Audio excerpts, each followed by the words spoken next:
parler de la période de la guerre froide et pour rebondir sur la période qui nous concerne en ce moment. Ne vous en faites pas, je ne vais pas vous amener dans une excursion historique. Je voudrais seulement diviser les périodes, c'est pour des raisons d'aborder les textes correctement. Je voudrais dire qu'au départ, quand les Européens sont venus découvrir l'Afrique, il y a eu aussi répartition des tâches dans le monde.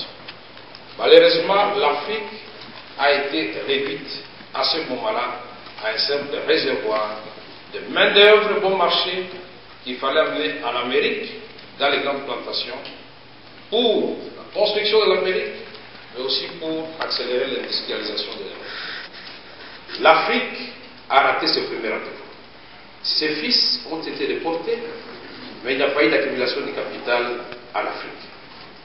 Le deuxième rendez-vous avec l'histoire que nous avons raté, c'est au moment des colonisations. Finalement, on s'est résolu, puisque les voix se sont élevées, pour condamner la traite négrière. Il fallait maintenir les Africains chez eux, mais continuer à leur faire jouer le même rôle. Quel est ce rôle? L'Afrique était devenue finalement un réservoir de matières premières. Les matières premières qu'il fallait extraire et exporter à l'État brite, toujours en direction du nord. Et quand vous regardez les structures des communications, que ce soit les routes, que ce soit les rails, que ce soit tous les systèmes de transport, tout converge vers, en ce qui concerne notre pays, vers le port de Matadi pour évacuer les produits vers l'Europe.